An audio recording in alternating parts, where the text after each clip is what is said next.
Too small, overpaid, not as good as Marcus Smart. Nah. Here's what the video shows. Quentin Grimes is the most underrated addition of this offseason for the Lakers. First thing we're going to look at is his shooting touch, ability, and how he generates these looks. Grimes has great shooting form and shoots with a lot of confidence. He's very quick to release and has no hesitation in his shot. First clip here is a corner three. He'll get a lot of these on the Lakers. This is an easy look for Quentin. The next one is where I want you to pay a bit more attention. This is an above the break three, and this isn't an open shot, this is a contested shot, but he shoots it with extreme confidence. No problem at all. He also has great confidence shooting off the dribble, not just from standstill catch and shoot. This versatility and variety will speak volumes on the Lakers. He combines his shooting with a great ability to get to the rim. This makes him unpredictable and hard to guard. You got to play up on him because of the threat of the shot, but then when you do, he has the ability to go around you with the drive. He attacks the rim with force, resulting in many free throws and or dunks.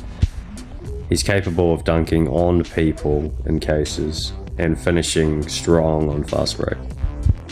Also, like PJ Washington we talked about in our previous video, he's plays very big for his size, which is always a benefit. Grimes is very coachable and accepts his role on offense.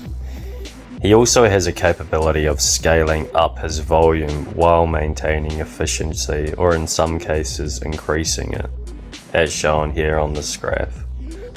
What does this mean for the Lakers and Luka offensively? It gives them a lot more options and a lot more versatility.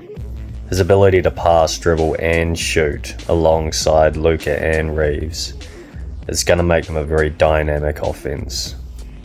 Sexton is also a contributor to this. That's 4 players on the roster that can attack the rim, shoot and pass and dribble at a high level. On the other side of the ball is where his game really rounds out.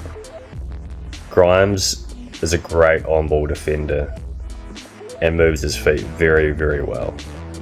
Here's some clips of him guarding Jaylen Brown. As you can see, he's got the ability to defend aggressively without fouling. It's a key distinction between those two. Some defenders are good but foul too much that it becomes a problem for the team. Grimes seems to be able to do this without fouling. His team defense is also really solid. He's got the ability to make fast rotations and contest shots, which is something the Lakers struggled with last year.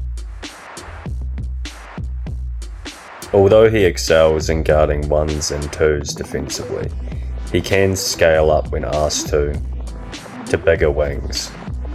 Here he's able to keep Bridges in front on the drive and recover to eventually get the block at the end of the possession on the bigger, longer player. This is very impressive. So the way I'd see it is, we lost Smart, who's the older, more injury-prone player, but we gained a younger player that fits the timeline, who's a lot more polished offensively, and I think overall will give you just as much defensively. He might be not quite as good off ball, but he can guard 1s and 2s really well. He can scale up to 3s, which he'll do in a pinch, but he's going to be our primary point of attack defender, and at this stage he will be our third offensive option. Smart used to give me a few headaches on offense. You know, he'd go 7 or 9 from 3, but then he'll go 1 of 10. You're not going to get that with Grimes. He's a lot more consistent. Anyway, give me your thoughts in the comments, and I'll be making a lot more of these videos in the future, so if you have any ideas on who you want me to break down or what you'd like to see, just write it down there in the section.